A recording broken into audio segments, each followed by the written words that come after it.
어러럼 혹시 그런 생각해 보신 적 있나요? 한때 시장을 완전히 지배했던 정말 거대했던 기업들이 왜 어느 날 갑자기 정말 속수무책으로 무너져 버리는 걸까요? 뭐 코닥이라든지 노키아 같은 이름들 딱 떠오르시죠? 최고의 인재, 최고의 자원을 다 가졌는데도 말이에요.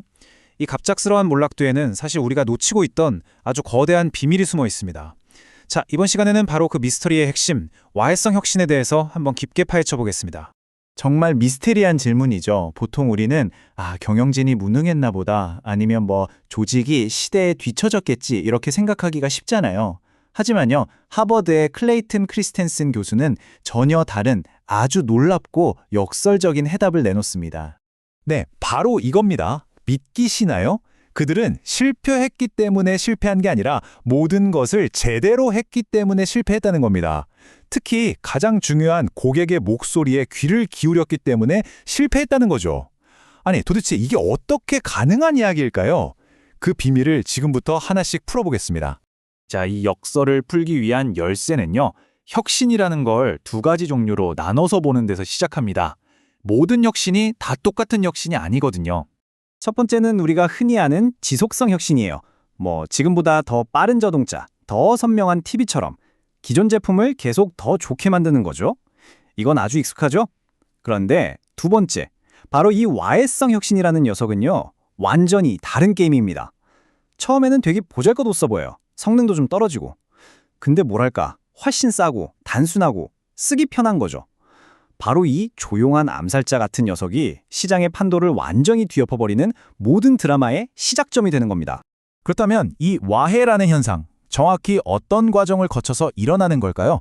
그 내부를 한번 해부해보죠. 가장 일반적인 형태가 바로 이 저가화해입니다. 핵심은 이거예요. 처음에는 주류 시장이 거들떠보지도 않던 열등한 제품이 도대체 어떻게 시장 전체를 뒤엎어 버리는가? 자, 이 그래프를 한번 보시죠. 여기에 모든 이야기가 다 담겨 있어요. 여기 보면 완만하게 올라가는 선이 하나 있죠? 이게 바로 대부분의 고객들이 이만하면 충분해 라고 느끼는 성능 기대치예요. 그런데요, 저 위쪽을 보세요. 시장을 이끄는 기업들은 훨씬 아주 가파른 속도로 기술을 발전시켜요. 이게 바로 지속성 혁신의 궤적이죠. 그리고 여기 맨 아래에서 시작하지만 정말 무섭게 치고 올라오는 이 선, 이게 바로 와해성 혁신의 경로입니다.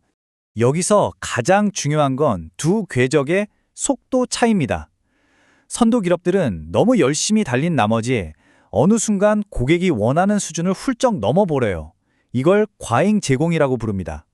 기능은 너무 많아지고 성능은 필요 이상으로 좋아지고 가격은 비싸지고 바로 이 틈을 비집고 와해성 혁신이 싹 트는 거죠. 여기에 기업들의 엇갈린 동기가 불을 지핍니다. 한번 생각해 보세요. 기존 대기업 입장에서 저가 시장은 어때요? 수익도 별로 안 나고 골치만 아픈 곳이죠? 당연히 더 비싸게 팔 수 있는 상위 시장으로 올라가고 싶어 합니다. 하지만 이제 막 시작하는 작은 기업에게는요. 그 버려진 땅이 생존을 위한 유일한 기회 땅인 겁니다. 이건 마치 한쪽은 위로 도망가고 다른 한쪽은 그 빈자리를 파고드는 그림이랑 똑같아요. 기존 기업에게 저가 시장은 포기해도 될 작은 전투지만 신규 기업에게는 미래를 건 전부인 거죠. 이 서로 다른 동기가 결국 시장 전체를 뒤흔드는 겁니다. 와해에는 또 다른 유형이 있습니다. 바로 신시장 와해인데요. 이건 기존 고객을 빼앗는 게 아니라 아예 그 제품이나 서비스를 쓰지 않던 비소비자들을 새로운 시장으로 끌어들이는 방식이에요. 소니 워크맨을 생각하면 쉽습니다. 그 당시에 오디오 회사들은 전부 더 좋은 음질에만 목을 맸어요.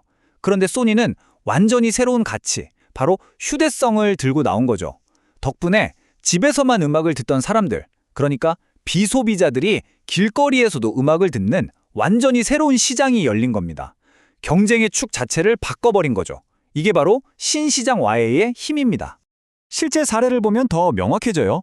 아마존 웹 서비스 AWS는 초기에 스타트업들한테 저렴하게 서버 공간을 제공하면서 저가 와해를 일으켰고요. 에어비앤비는 호텔을 이용하지 않던 새로운 여행객 수요를 만들어내면서 신시장 와해를 이뤘습니다. 그리고 이 둘을 섞은 혼합형도 있어요. 핀테크 기업 로빈후드가 대표적인데 높은 수수료 때문에 투자를 꺼리던 기존 투자자랑 아예 주식 투자를 해본 적 없던 젊은 세대를 동시에 공략했죠. 이 모든 현상을 꿰뚫는 하나의 거대하고도 어떻게 보면 좀 비극적인 딜레마가 있습니다. 바로 혁신가의 딜레마입니다. 정말 아이러니하죠?